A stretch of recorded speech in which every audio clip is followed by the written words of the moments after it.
بسم اللہ الرحمن الرحیم نحمد و نصلی علی رسول الکریم اما بعد۔ ہوتا کیا ایسا سوچ کے دیکھو کہ اعضائے جسمانی جسم سے دور رہے، اعضائے جسمانی جسم سے دور رہے، آنکھ دور ہے، کان دور ہے، ہاتھ دور ہے، پاؤں دور ہے۔ سوچو، ہمارے نبی صلی اللہ علیہ وسلم نے امت مسلمہ کو ایک جسم کی مانند قرار دیا ہے۔ مثال دی ہی جاتی ہے سمجھنے کے واسطے۔ بات کو سمجھو، اگر دنیا کے بھی کاموں میں، دنیا کے بھی معاملات میں ہم مثال دیتے تو کیوں دیتے؟ سمجھانے کے واسطے، کہ سامنے والے کو مثال کے ذریعے سے ہماری بات سمجھ میں آئے۔ ہمارے نبی صلی اللہ علیہ وسلم نے جسم کی مثال دے کے کہ امت مسلمہ ایک جسم کی مانند ہے، جڑ کے رہنے والی۔ ایک مرتبہ 500 عالموں کا اجتماع ہوا، ہمارے تمہارے جیسے عام لوگوں کا نہیں، عالموں کا اجتماع ہوا۔ ان کا ٹاپک کیا تھا؟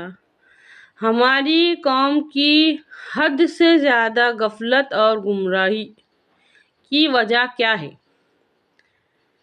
بہت سوچ بچار کرنے کے بعد وہ لوگ اس نتیجے پہ پہنچے کہ نمبر 1 قرآن سے دوری اور نمبر 2 فرقہ پرستی۔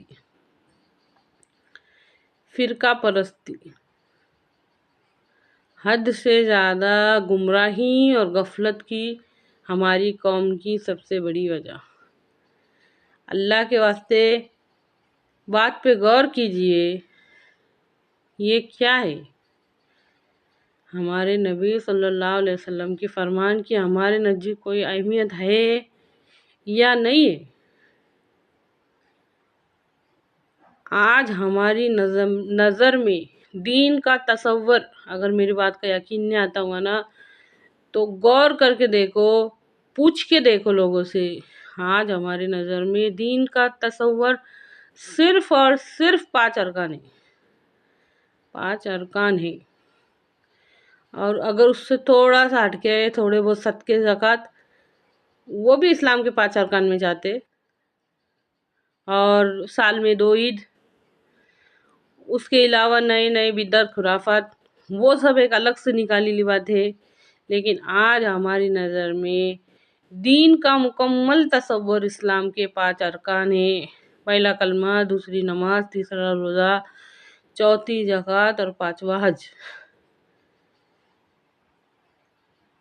ذرا سوچو رک کے کہ اگر کسی کی حیاتی 50 سال ہے، 60 سال ہے، 70 سال ہے، کس کی 40 ہے، 35 ہے، جتنی بھی حیاتی ہے، جتنی بھی زندگی رکھی لی اللہ رب العزت نے، اس کے اندر کیا اس کو کیسے معاملات پیش آتے اس کے ساتھ؟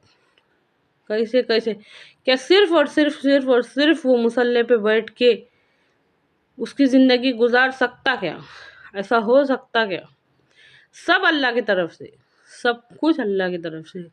اس کی زندگی میں کبھی رحم کرنے کی نوبت آتی، کبھی انصاف کرنے کی نوبت آتی، ہر چیز کی نوبت آتی۔ کب کون سے موڑ پہ انسان نے کیا عمل کرنا ہے، وہ سب رہنمائی ہمارے نبی صلی اللہ علیہ وسلم نے دی۔ اب اگر ہمارے نزدیک دین کا تصور صرف عبادت ہے تو ان معاملے کے اندر جو ہم عمل کر رہے نا، وہ من مانے عمل کر رہے، ہماری مرضی سے، ہمارے دل سے عمل کر رہے، تو اس کا جو نتیجہ نکل رہا وہ آج ہمارے آنکھوں کے سامنے کہ معاملات میں بالکل بھی دین نہیں رہا، معاشرات میں بالکل بھی دین نہیں رہا، اخلاقیات میں بالکل بھی دین نہیں رہا۔ اس کے سارے نقصانات آج ہمارے سامنے ہے۔ بے حیائی ہمارے آنکھوں کے سامنے ہے، حسد ہماری آنکھوں کے سامنے ہے، دکھاوا ہماری آنکھوں کے سامنے ہے، تباہی بربادی سب ہماری آنکھوں کے سامنے ہے، پر پھر بھی ہماری عقل اتنی بند ہے کہ سمجھ میں نہیں آ رہا کہ یہ سب ہو رہا کیوں۔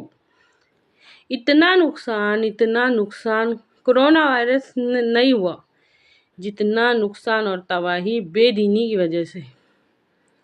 بات پہ غور کرو، کیونکہ کبھی ہم اس نظریے سے دیکھتے نہیں نا تو ہمارے سمجھ میں نہیں آتا۔ ہے اللہ کہنے سننے سے زیادہ بات پہ غور کرنے کی اور اس پہ عمل کرنے کی توفیق عطا کرو۔